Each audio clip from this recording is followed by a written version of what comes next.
Welcome everyone to a new seminar, Ecocivilisation Talk, this time with Donna Nelham. I'm really excited because I've been engaged with Donna for now quite some time, and there is always something new, fresh, that we can learn from her. It's a vocabulary, it's the point of view, and her really rich background, especially first in the field of human resources, being a director manager and doing all kinds of really interesting positions in that area. But just recently, let's say since I've known her, she's been really on a regenerative path, as she says, co-creating alternatives aligned with true purpose. We call her, and she calls herself, often global pollinator. And I think this name really applies well to her, especially in this new function. She is completely committed now to something that they're developing together with Stephen, which I'm really happy, Stephen, that you joined us as well.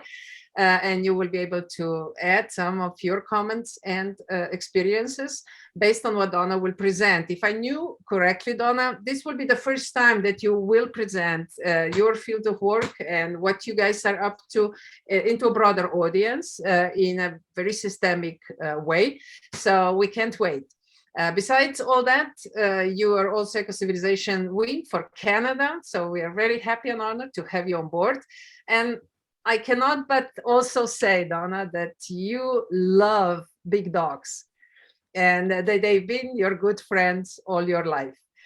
So without further ado, let's go to you, and we are in your hands. However, expect that we will be chatting with you. We will be interrupting you with some questions.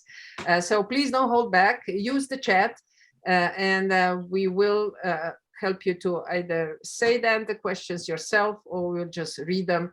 That the flow can be more, they can go in depth in the areas that you have a special interest in. Or, of course, Donna will be presenting a new language. So sometimes maybe, Donna, we will ask you for additional explanation. So go ahead, the floor is yours. All right. I'm about to screen share, and I'm probably going to stop screen sharing momentarily just to engage with you a little bit.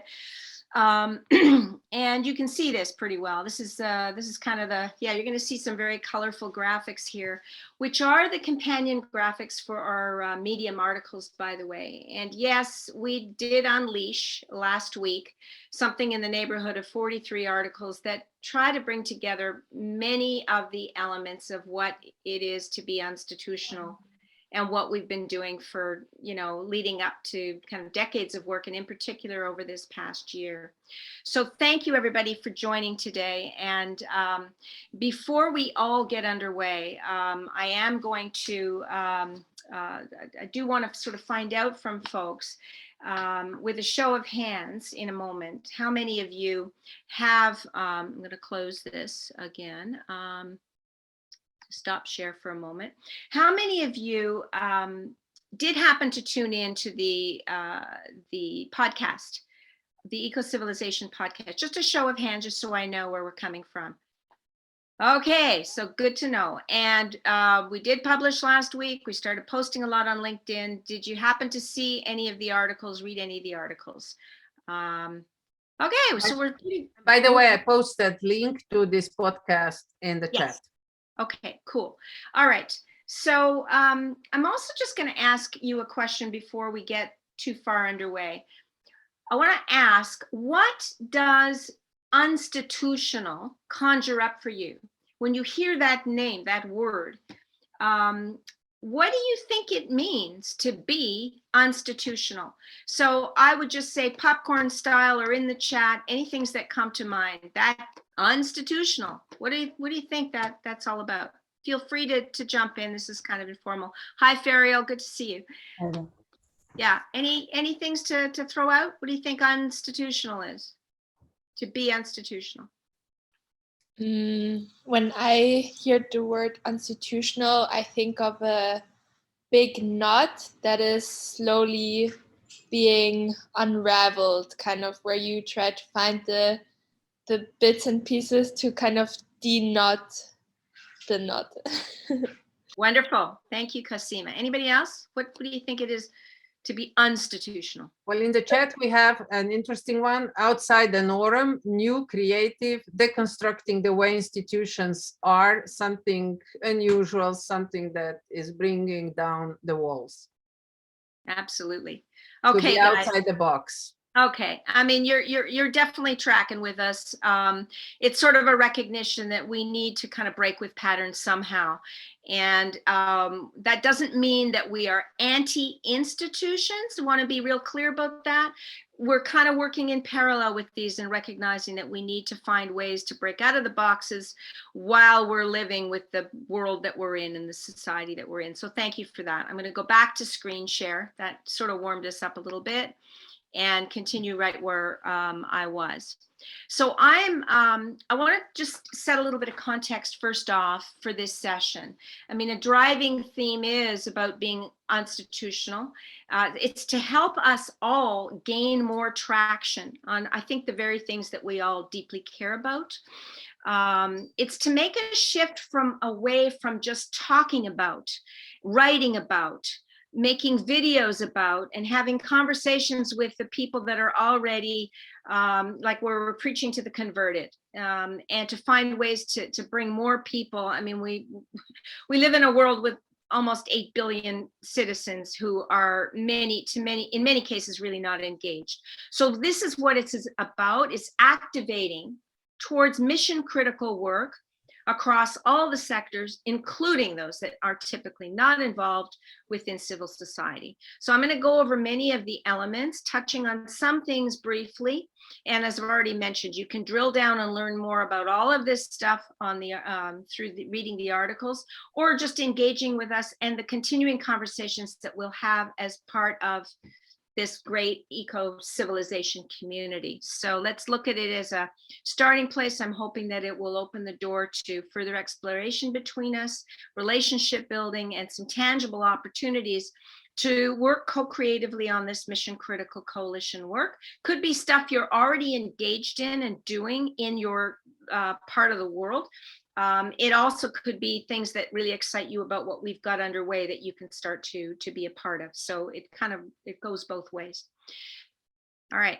So in every direction, we see problems layered, overlapping, and cutting across all sectors and all strata of society. And it seems that the more that things change, in some ways, paradoxically, the more things just seem to stay stuck. And at least in terms of the societal problems that are exacerbated and are mounting. So our institutions, I think many of us recognize, are really not working, and they haven't been working for a long time. And this has been going on, certainly in our lifetime through the whole industrial age. And there's all kinds of things that we can point to. So the bad news is that we are in deep shit. Let's say it, we are in deep shit. But the good news is that we are in deep shift. So in this extremely turbulent time, there are opportunities to help bring about that shift, to do all kinds of little and big things, to cut through. And this is what we're all about, is how can we cut through in some new ways? And you'll hear us using the language and a lot.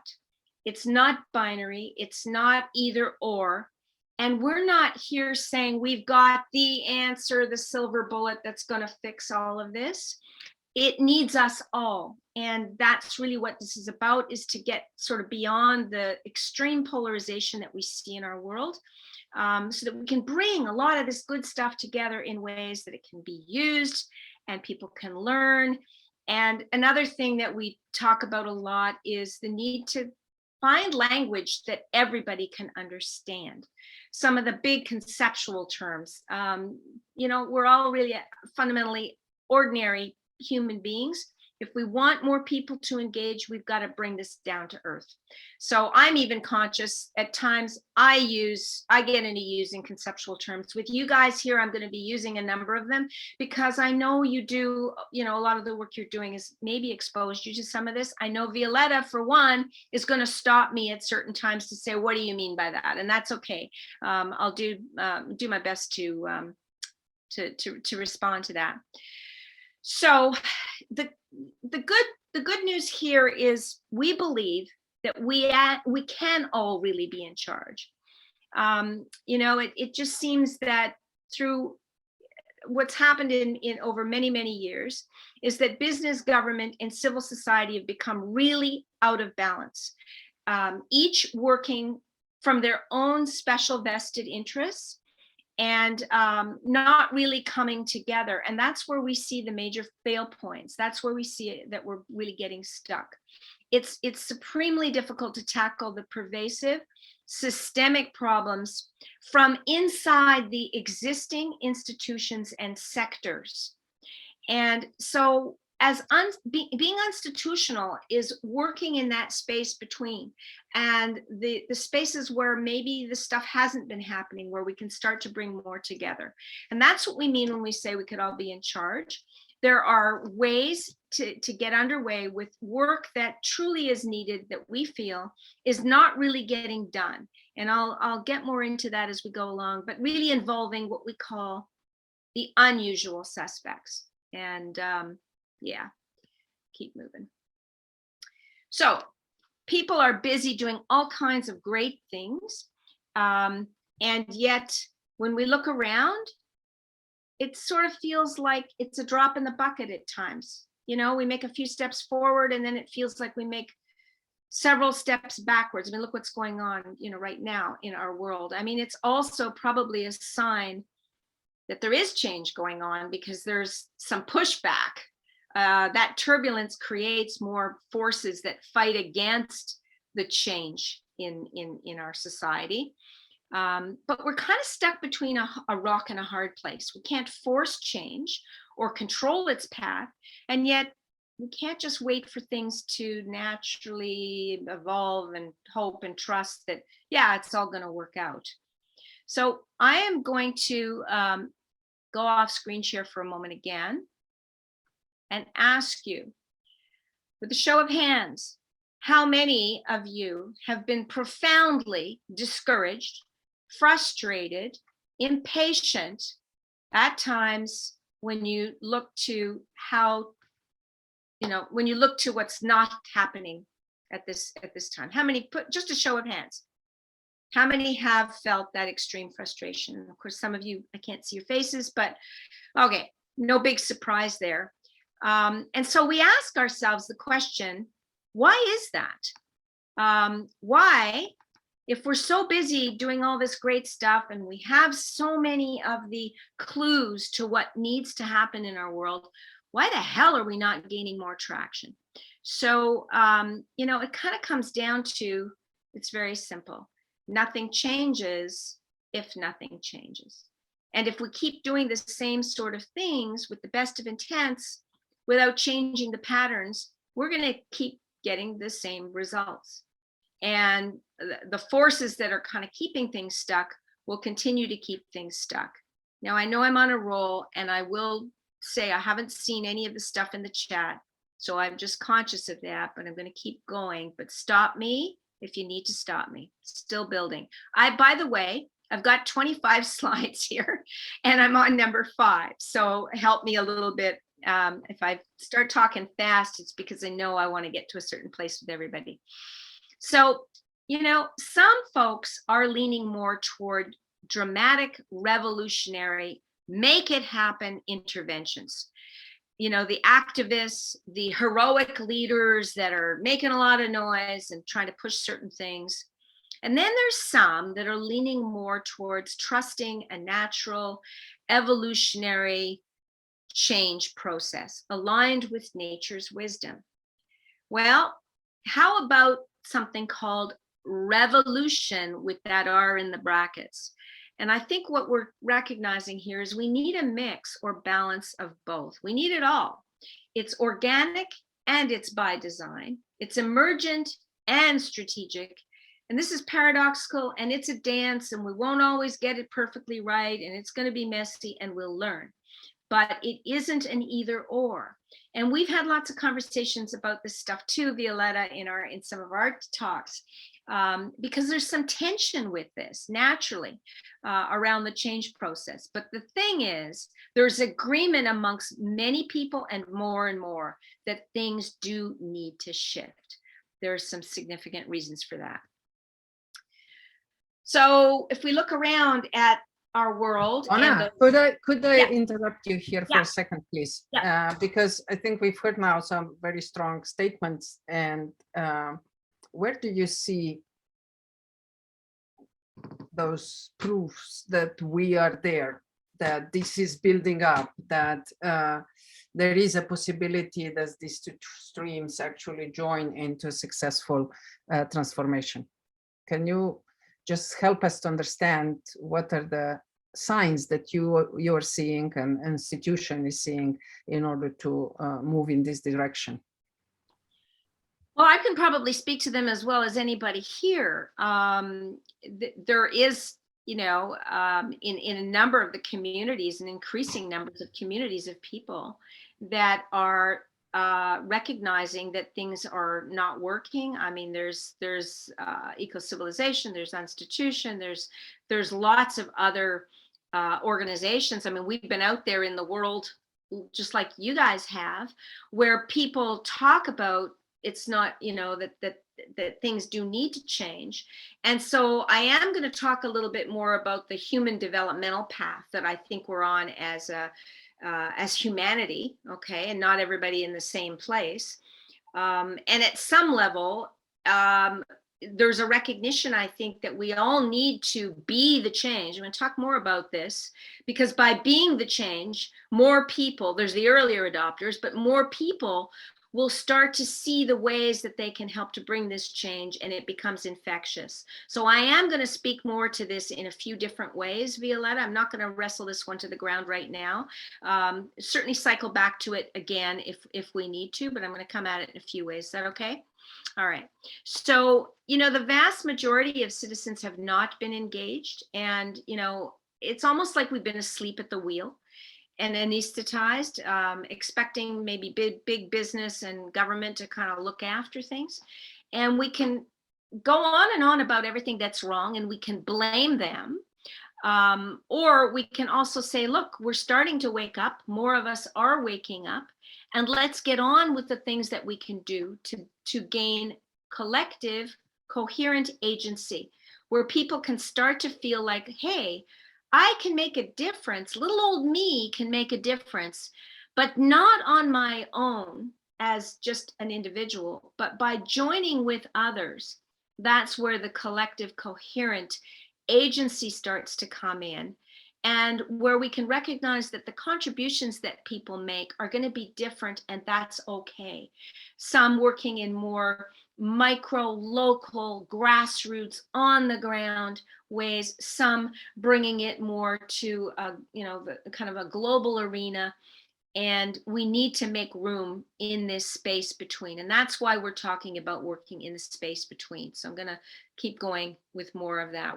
It's somehow saying people get paralyzed, and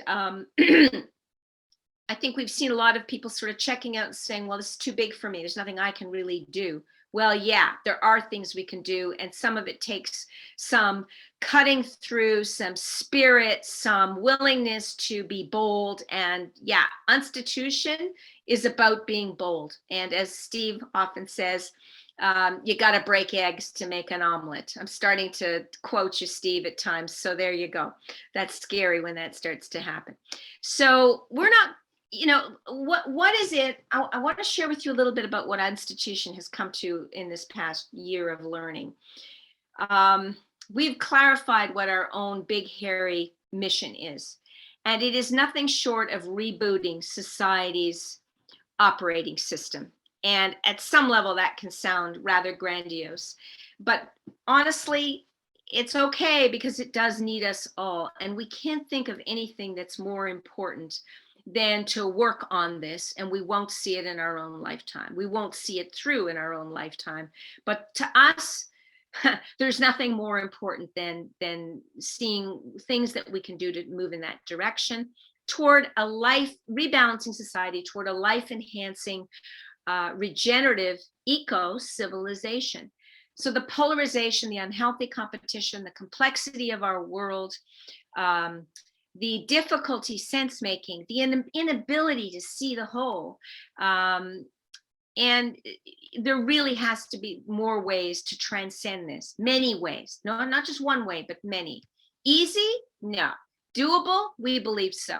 When we bring our efforts together in some new ways through binding coalitions, and more on that will follow.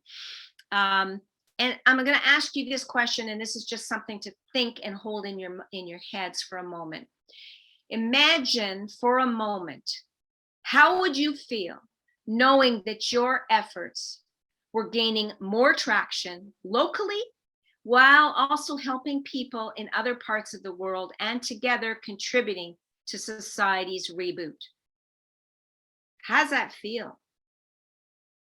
Pretty cool if we can do it, right? Wouldn't that feel great? Now, we won't feel it every day. There's some days we'll wonder what the F we're doing. But on the other hand, that's what this is all about. So I want to just take a few moments to talk about the beauty of being a messy human. We talk often about messy humanness. And we're recognizing we need to address this not in a compartmentalized way. You know, if it weren't for humans, we'd be able to work out all this stuff. Well, I don't know if some of you have seen the recent launch of the Inner Development Goals, the IDGs. These were developed in order to make more progress on the 17 SDGs, and it's an indicator that there's growing recognition that we're not getting there anywhere near fast enough with the SDGs. And the biggest barriers and the greatest opportunities before us are fundamentally human or human system breakdowns. And many of the solutions to our most pressing problems do exist. They're figure outable, and or they need some real creative breakthroughs by bringing diverse people together with different pieces of the puzzle. So the human stuff is very real, and we do need to find ways to accept and embrace our human messiness. We're always going to be works in progress, not perfect. And we often really don't have the answers. We need to be willing to say, look, we don't have the answers, and not have to, look like we're so polished and expert and heroic. We might have some pieces, but we need one another. So there are things that each of us, we do well. There are things that, and we can get better at, and there's things that we're really crappy at. And that is what it is to be human, the human condition. Donna, I think what you just started with this social operating system and messy humans, we do have few comments and questions here, and I think it's worth tapping into them before we continue, because they are asking for some clarification or even more definitions. And Sonia, I mean, do you want to just go ahead and ask the question, because it's a good one? Please do. It was more rhetorical question. Sure, okay. If operating system is connected to our collective consciousness, or does the collective consciousness creates our social operating system? It's iterative. It's messy. It's not linear. It's all of those things.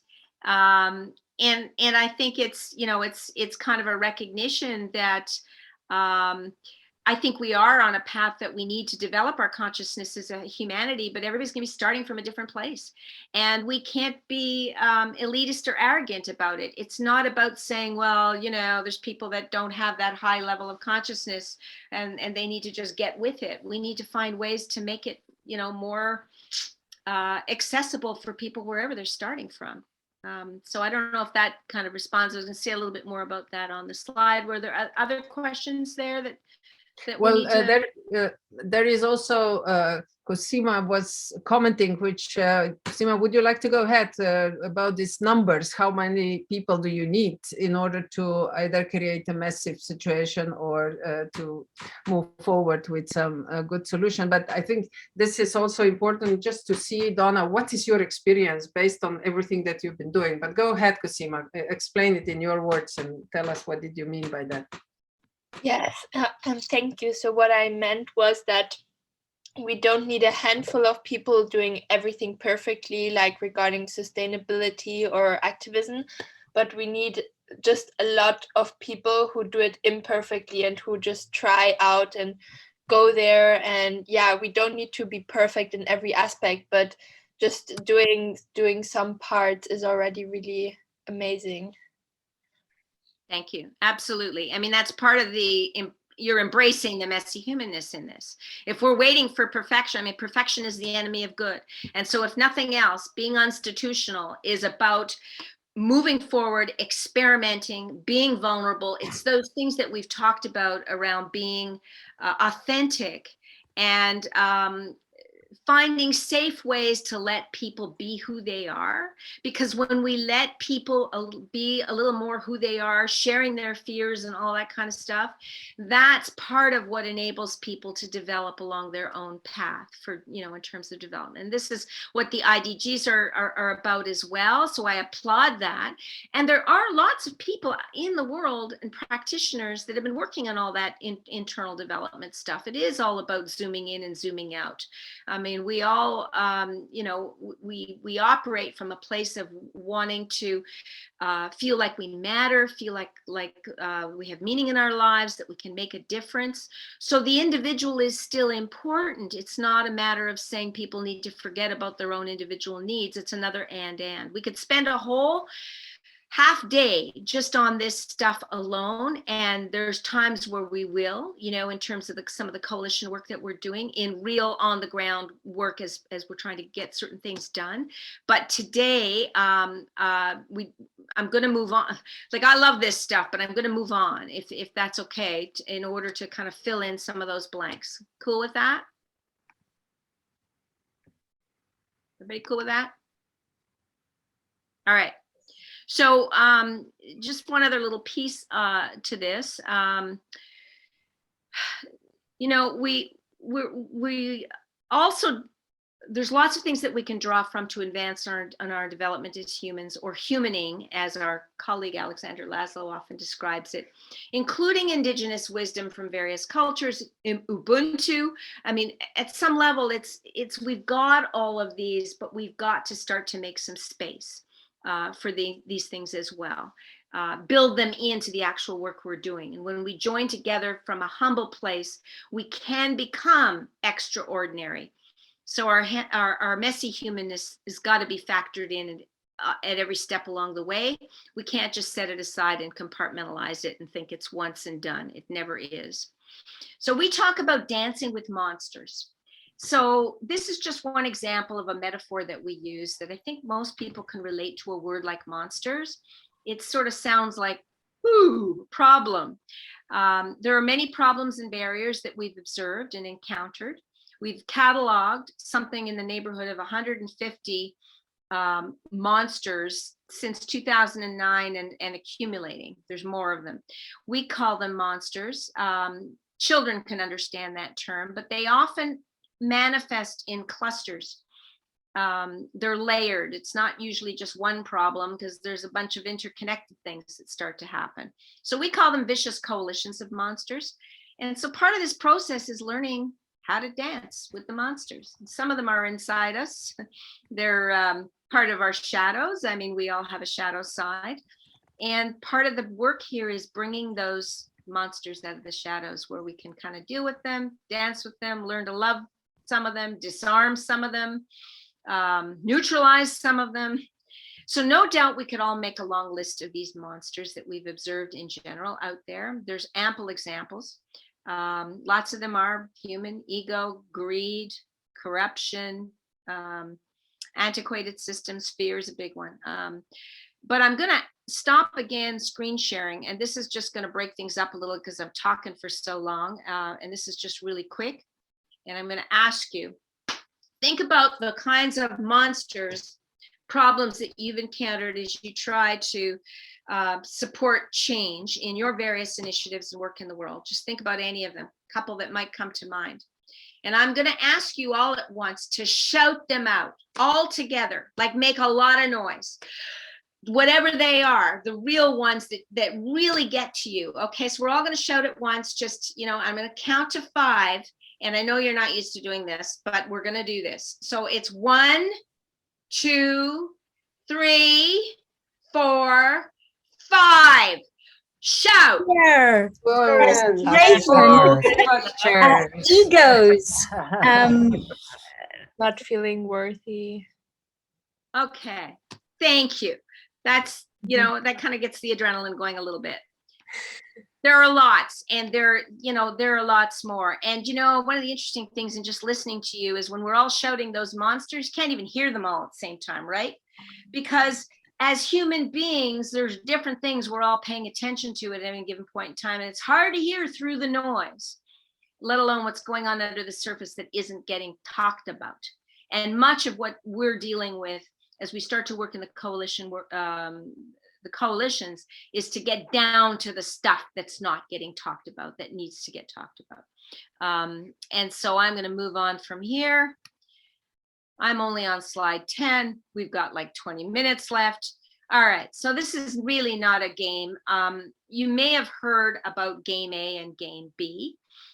Game A sort of describes our pervading paradigm, our society, which is competitive, reductionist, extractive, dog eat dog, strong leaders that force and control, the few that have lots, and the many, many, many that are living in poverty and extreme kind of conditions. The scarcity mindset that there isn't enough for everybody, and everything focused on the mighty dollar. So that's kind of game A. Game B is often, the letter B is often described as that utopian future that we hope and that we dream about, that's a better world, that is the eco-civilization that we really are working towards. Well, with Unstitution, we're talking about how to be game B, BE.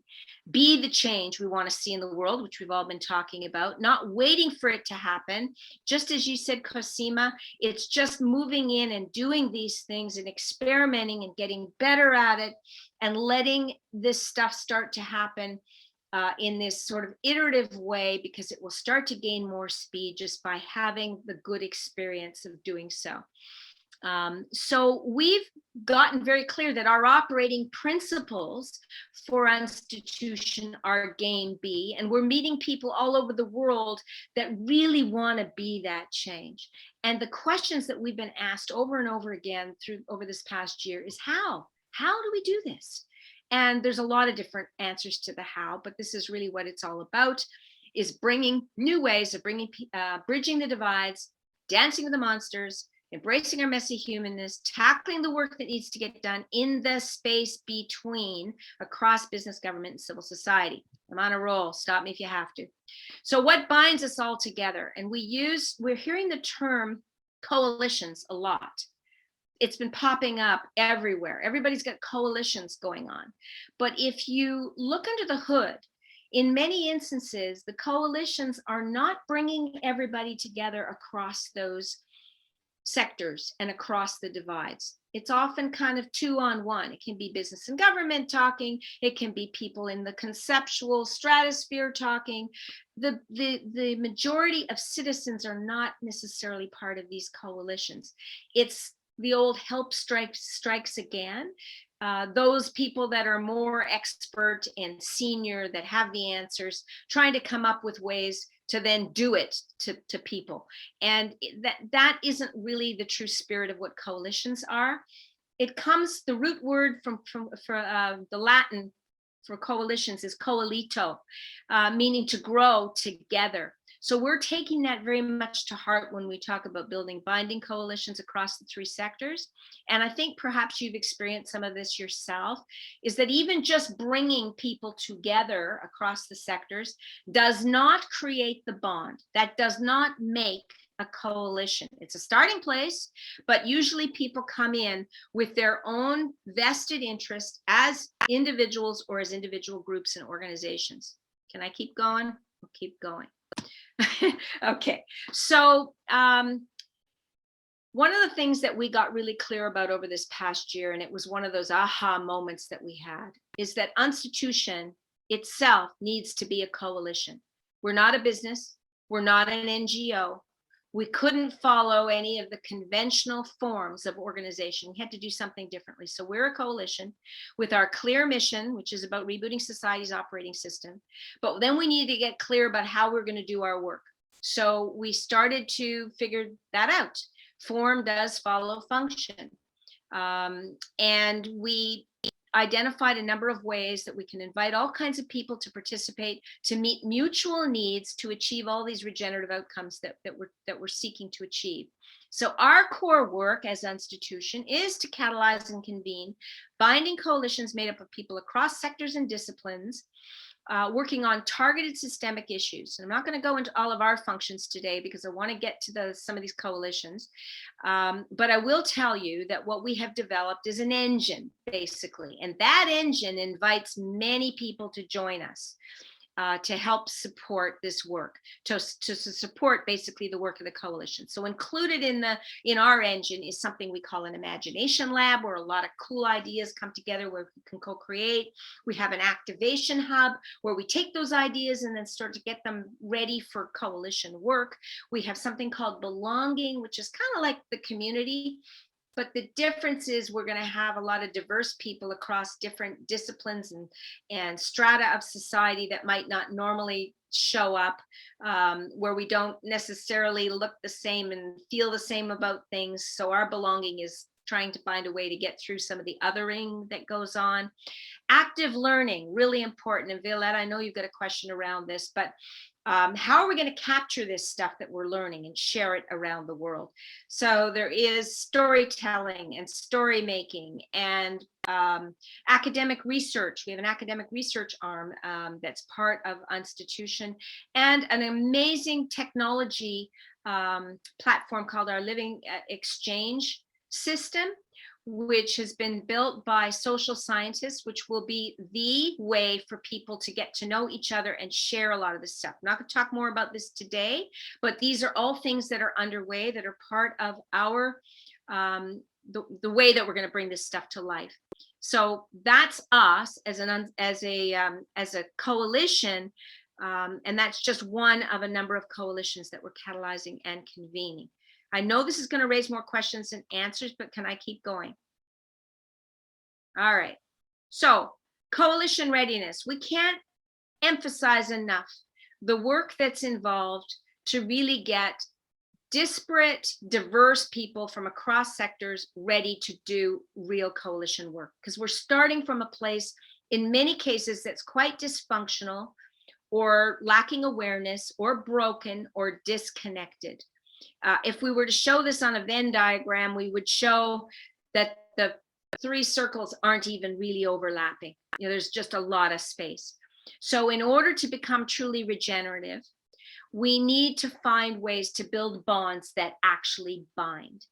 And there are some important stages that we need to go through. We call it our evolutionary navigation system. And this is not linear or lockstep. It helps to have at least some patterns that we know based on experience that we need to go through. And it gets defined more based on the specific needs, drawing from many methodologies, some that we've developed ourselves, and some that are available through many of the people that we're working with within our, and I'll talk about it, our WorkNet, and inside the coalitions, very capable people. So the idea here is just to help as coalitions get underway with their very real work, to work through those various stages, to move from readiness to really the very mission critical and sometimes tough work that needs to get done to get, to get those breakthroughs and those aha moments. Violetta, you've seen this before, a version of this, and this is, I'm not going to dwell here, but I do want to make the point. Networking is wonderful. Cross-pollinating is wonderful. It is a way to connect with all kinds of diverse people and groups. But we've got the real challenge to move from this very loose connectedness that goes on to what we're describing as more mission critical work, where we can really be together working on actual initiatives on the ground, locally and cosmolocally, globally, as we learn from the patterns and adapt and then share and then try some different things on the ground. So that's really what all of this is about. And it sort of demonstrates the process of moving from that place of being very loose, individualistic, networked, loose networks to becoming more very focused. And I'm not going to spend more time on that, but it really is all about being game B. So building bridges, and I know we've all been doing a certain amount of this, we need to come together around some kind of common purpose. So when we do our networking and connecting, the bridge building becomes much more focused. We want to sort of find out more as we build relationships, how to develop the connective tissue between us to create more of a bond with focus. It's extending the bridge to include those that are often not included. And it's discovering what ignites people's passions and what capabilities they have. What are the things you care about? What are the things that you want to contribute and where you can add value? And now we're really getting to the heart of it, which is bringing people together into these coalitions focused on common purpose. So there's nobody, being forced in here. It really is fueled by passion, as well as some very differentiated perspectives and lived experience when we start working on this stuff. So that's one of the ways that we talk about bridging the divide and to kind of span that void that's there, that space in between the sectors. Back into just talking a little bit about how do we do this from a pure governance standpoint. It's not easy. I mean, everything so far is sort of describing laying the foundation, but we need some kind of governance frameworks as well, and to walk the talk and to have a system that is anti-fragile and resilient and can stand the speed bumps and the bumps and the difficulties along the way, because there will be difficulties along the way. So we looked long and hard at this, and we discovered an alternative governance model called Fair Shares Commons. And so we are a Fair Shares Commons coalition, which enabled us to identify the kinds of decision rights and obligations that need to be specified. We identified various roles, including stewardship, that are delineated in our articles of incorporation, and the multi-capital. So this is not just about money and economics, it's the varying kinds of capacities and contributions that people can make that are valued as part of this work that we're doing. So it's a true commons, and by having a true commons, our interdependence can thrive. So as we continue to work with different coalitions, decisions about governance will be important. And having gone through it ourselves, we're really fortunate that we have Graham Boyd, who's working with us. He's an institutionist as part of Unstitution to help us craft the very bespoke governance frameworks that are going to make sense for other coalitions, kind of minimum critical specifications that are needed to help build that resilience. And it's not going to be the same for each coalition. So we wanted to raise that because we know that often a lot of good stuff happens and then things fizzle out and die. And well, why is that? And some of that has to do with the lack of having some kind of governance system. I know that'll raise a lot of questions. Are there really important things in the chat? I'm running out of time. 18 slides out of 25. Thank you all for being the beta test for a lot of things that we're trying to cover here. So we recognized early on that we would need to get a whole lot of people joining with us. When we started over this past year, there were only 4 of us. We called ourselves a band. And then we said, hey, we got to bring more people in with some very different, as well as some overlapping capabilities, with lots of passion, commitment to do the work. So now we have, and here are some labels we've given them: Unstitutionists, who are actually joining our coalition, Unstitution, working with us as part of our governance. We have coalitionists, who are others that are helping to co-catalyze coalitions. We've got activationists, anybody that takes a part in any of these coalitions. So those are just some roles that we've identified. I'm going to keep moving because you're going to want to know more about the actual coalitions, and I'm going to run out of time. So being unstitutional, I've already said, is all about activation. So bringing people together, many practitioners, thought leaders, institutions, academia, activists, etc. We already have a work net with thousands of people that are kind of part of that constellation that we've been gradually building relationships with over this past year, especially. And so any of those people are already part of the coalitions that we've begun to catalyze and convene. And we see Ecocivilisation as an amazing community of people where some of you may well have things already that you're doing that can start to connect with this, or things you want to join with us on, where we can mutually gain traction.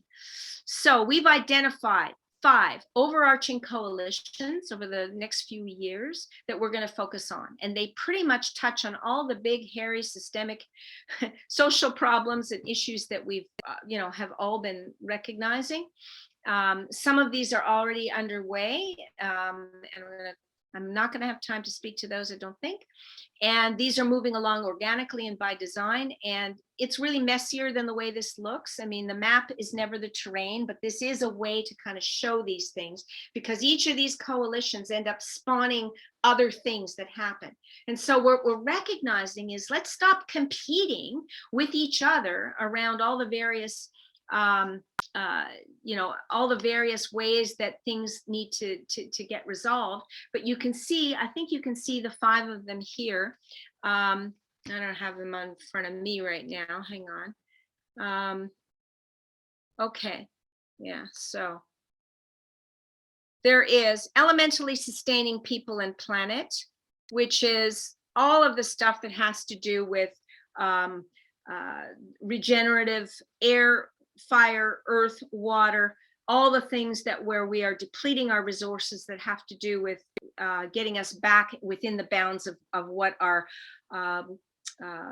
living support system is for humanity. And it's bringing some of those different scientists together that right now are debating and competing with each other around the answers, when in fact it's many things that need to come together. Issues to do with water, issues to do with the soil, issues to do with our oceans. It's and.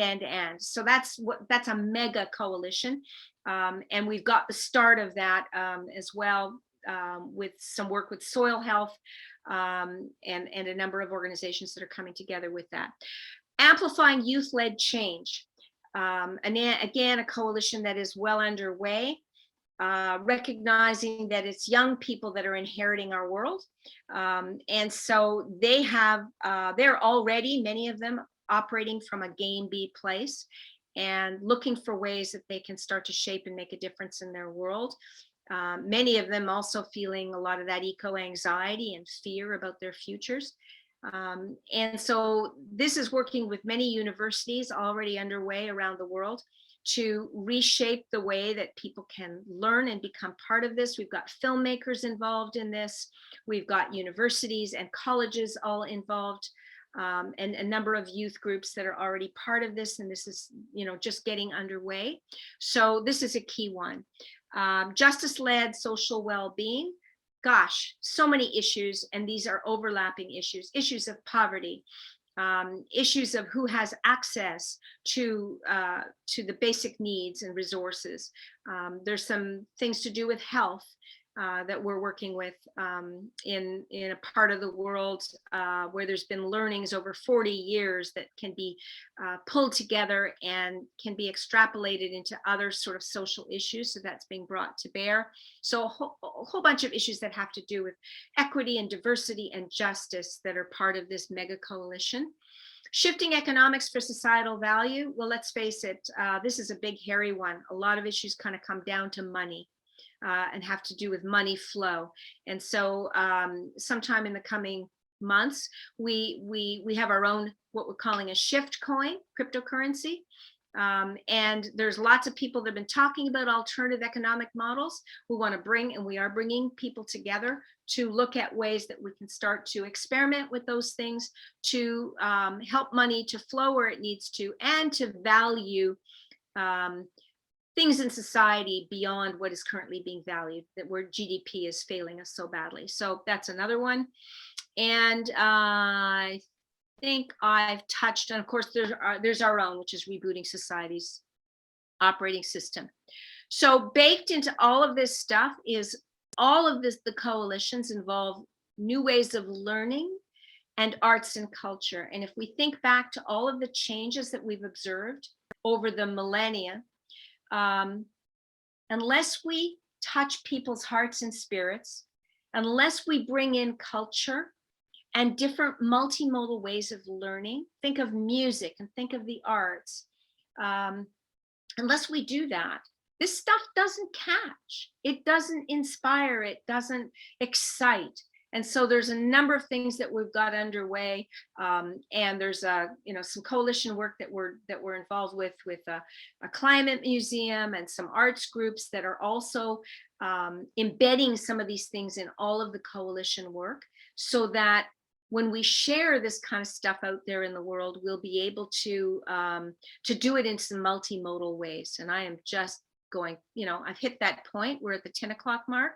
So they're 10 o'clock for me, later for you guys in EU. But anyway, so there are 5 big overarching coalitions, and those themes of arts and culture and learning that are speckled through all of the work that we're doing. It's not an either or. And I guess another comment I just want to make about that is arts and culture have tended to be treated as peripheral and as discretionary in our society. And that's part of what's wrong. It's part of all of it. And we're looking for ways to do that. So it's not like we have all the answers about how to do that. That's why I'm so excited to be talking to you guys, and pleased that others will see this webinar and, maybe have some ideas, and they can reach out and say, hey, I've got this thing going on and we can join with you on this, or we can bring this in here. So, at the end of the day, at all of this, unless there is some joy and some fun and spirit and love that breaks through, we can't sustain the effort.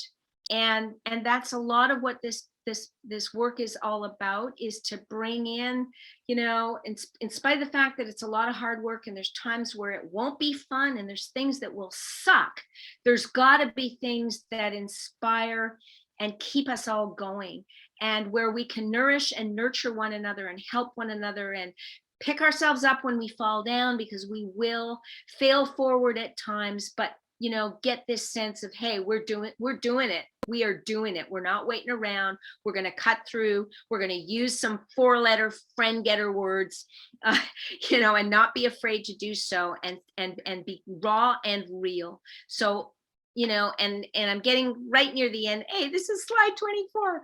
So why do we resonate with regenerative? I mean, there's been a lot of, again, debate, a lot of use of the word sustainability. We know that just sustaining the way things are, that's not going to cut it. We have got to find a way to be regenerative. So I am going to share this quote, which some of you may have heard. Nature is a totally efficient, self-regulating system. If we discover the laws that govern this system and live synergistically within them, sustainability will follow and humankind will be a success. Buckminster Fuller. So that's what this is all about, is creating those patterns, learning from one another. Being unstitutional is all about rebalancing society for regenerative impact. We need everybody doing their part, all ordinary citizens together becoming regenerative. And I have just thrown a whole bunch of stuff at you. And I know I'm among friends. It's kind of a big thank you, and to say, you know, we need everybody. We need you. I'm going to go off screen share because I really want to see your beautiful faces. And I want to honor the fact I know you're going to need to close and let some people go. I can hang out. Maybe Steve can hang out longer, and, you know, as long as you want to. I'm going into another presentation in about 45 minutes, but I'm tired of talking at you, and it's not the way that I prefer to engage. And yet what's happened is there's been so much that we've been building together over the past year, and we waited to share it all at once so that there would be a bit of a gestalt, because what happens is if you only share it bit by bit, you've got people going, but what about this? And what about, but you didn't talk about this? And, you know, this is wrong. You haven't thought about this. And, you know, the point is, of course, there's things we haven't thought about. There's things we haven't figured out. We figured out a lot of stuff for ourselves, for starters, but that's why we've kind of held back. And it's been a real labor of love, and we're going to die trying, maybe literally. And so I'm going to shut up.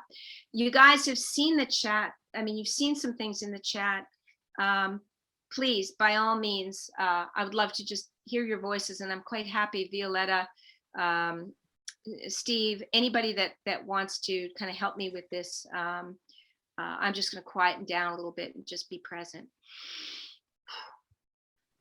Well, thank you, Donna. This was a lot to grasp, but we're happy to be your first dry run on this extremely big and very systemic topic.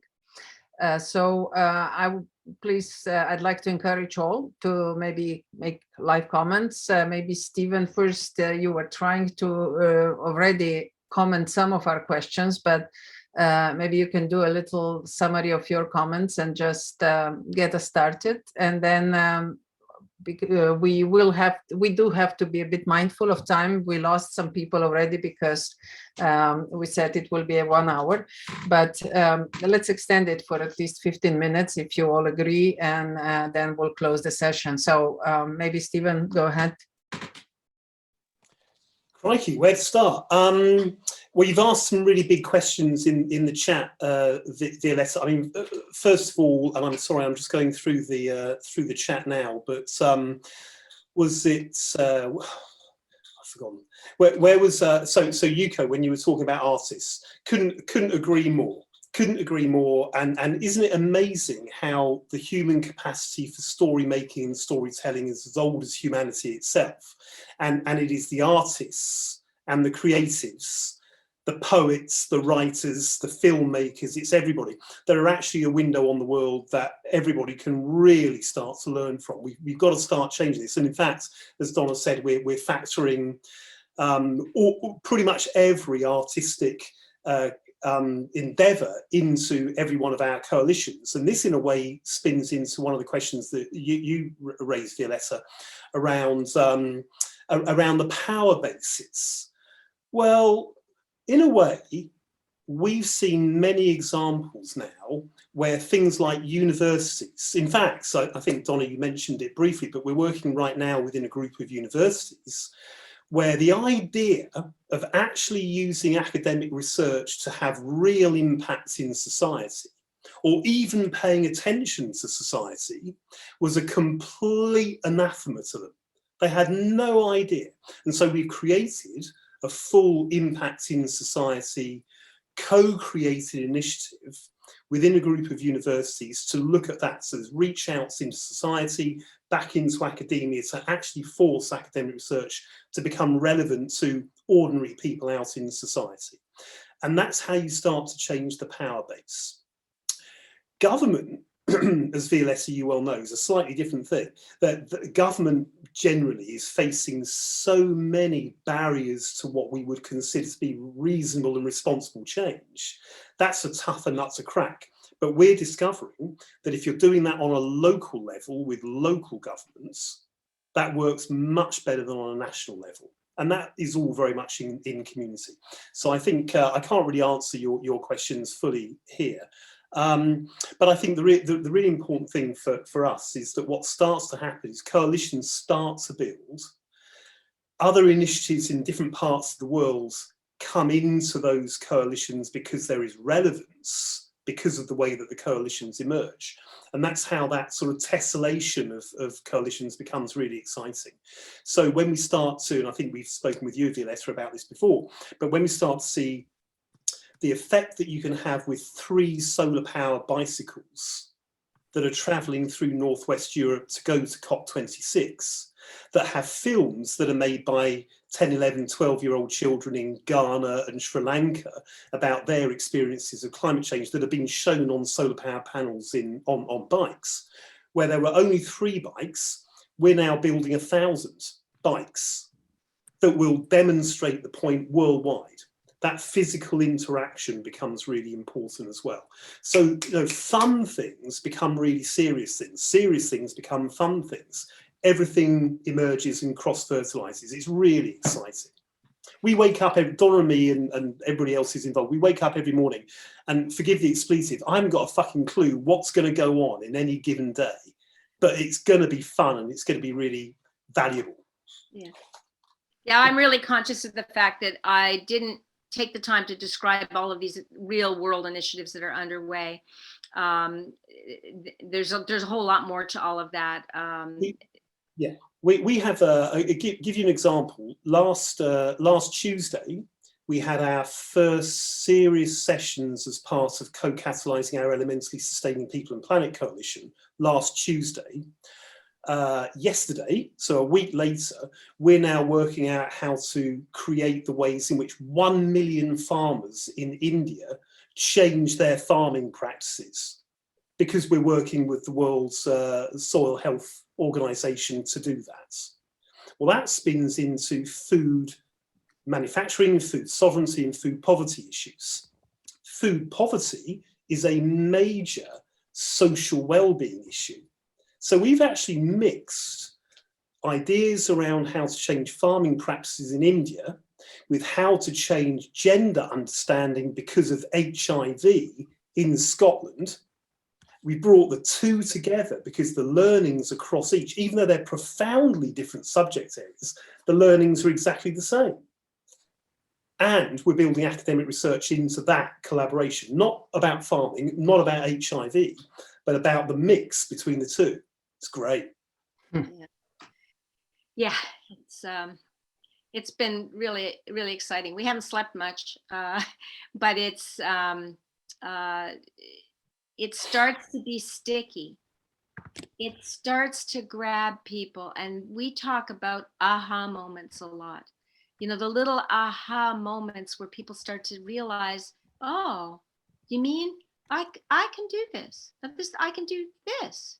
And it becomes less lecturing or telling people and giving them the whole 9 yards of conceptual stuff. And it brings some of this conceptual stuff we've all been working on, some of us for 30 years and more, to get used. There's a lot of great academic stuff that sits there and nobody knows about any of it, doesn't get used, and make any difference in the world. And so, what you're hearing from us is we got fed up with it. We freaking got fed up. I mean, I worked inside organizations for almost 30 years and put my heart and soul, and it was, I had a lot of passion around things I was really setting out to do in the world. In some ways, I've gone full circle and I'm gone back to my roots of where I was in my 20s, where it's like, we've got to find some ways of breaking through, and maybe the world's more ready. And you've heard me say this before, Violetta. I've spent much of my life feeling like I didn't belong in this world. And it's very lonely. It's not easy. It's like, like I don't belong here. I don't belong here. I don't know where I belong. Now I'm finding, now when you asked that earlier question, Violetta, how do you know that people are really ready for more change? Well, I'm starting to feel like I'm finding places where I belong, sort of, and I'm learning. I'm always learning, and I'm starting to feel okay with all the stuff I don't know. I don't have to. There's all these amazing people out there that know. And Feriel, please jump in. So Donna, I just want to say you belong, girl. And what I mean by this is I think that when you say that, I can get tears in my eyes because I think we've all experienced that stuff, right? And so just thank you for the work. Thank you for what you've done. And we've all been, I think, laboring on a lot of these things. But for me, one of the key things that I see is often missing in all of this stuff is that commitment to relationship, to authentic relationship. Because how do we trust one another? Because that's part of this stuff, right? How do we truly trust one another with the things that we spent these 30, 40 years, whatever, developing and saying here? Because some of this, I think I said it in the chat there, it's going to ask of me to lay down some of my flags merely because I've worked on it for 15 years or 10 years or whatever it is, but you're working on the same thing. Honestly, Donna, every slide was like, oh yeah, oh yeah, oh yeah. Do you know what I mean? Every slide was honestly for me that, because it's like you were just telling me what I'd been working on for X amount of years, I can't even tell you how much.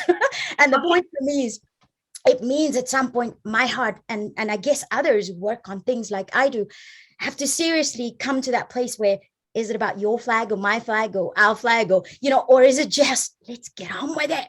So I'm going to interrupt you for 1 second because I want to say, Feriel, meet Steve and Violetta. You guys are going to be meeting in Scotland.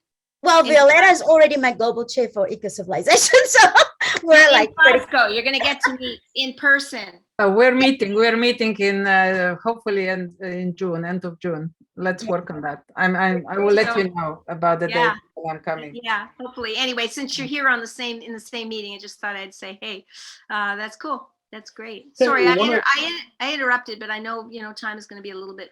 Yeah, we could go on and on and on, and I think it's just a good reason to get together again. And another opportunity will be next week with 𝐂𝐴𝐺 is hosting an event. 𝐂𝐵, maybe you would like to say a few words just about it before we complete the session. Sure. Thank you for the opportunity. And this got me so excited. And the fact that Donna and Stephen to have brought up the art and culture, it's super, super exciting piece. And so myself and Thais, who is a global Ecocivilisation of Iran chair, will be leading the webinar about art and culture on 18th 6 p.m. CST. Oh my goodness, the time zones things indeed. Are all over the place. But I am super excited I am super excited to talk about how we can be sustainable with and for and of art and culture as humans together. And this is going to be a wonderful conversation. So thank you, Violetta, for creating this opportunity for us. And I'm so excited to meet everyone virtually. So please join us. And again, congratulations, Donna. 𝐂𝐴𝐺, you see, Tomáš even put his photo, he connected live because he's heart and soul of Slovenian art and culture community. And I'm sure he will be joining us next week and be, hopefully, Tomáš, this time even active participant with some great comments and experiences. I'm always with you whenever I can. I know. Thank you. So anyway, this is just today another proof. And by the way, Donna, we were streaming live on LinkedIn. So it was just another way to prove that when you know that deeply in your heart that something needs to be done, you simply have to do it. And that doesn't matter if you connect or work with 2 people, with 10 people, with 1 million people. That is already, the level of consciousness that is around us. But sooner or later, this emerges into something else. And I think today we got this message very clearly again, that you just act, you know, get your visions, ideas, dreams, don't ignore them, but just keep acting. I've been following Stephen and Donna since they started with this institution, and many times we're not understood, and you know, and we even said, oh gosh, you know, we don't really know where you guys are going, but they kept going, and they had their vision, and little by little we are understanding it too. So just don't give up. And this is yet another proof that is worth walking the dream. So thanks a lot to everyone. Thank you, Donna, for this very thorough presentation. Stephen, thank you for joining us as well. And thank you for all your valuable comments. And of course, to all of you, Betty, Ferial, Cosimo, hopefully we got a new friend now. Yuko, Tomasz, Sonia has left, and another colleague of us has left. And thank you, Natasha, for arranging everything and following us. And you, Natasha, will now publish this on LinkedIn and Facebook. And soon we will also do a wrap-up video, which is just a short version of today's discussion with the key points, which we will then distribute as well. So thank you very much for joining Ecocivilisation Talks, and we'll see you next week.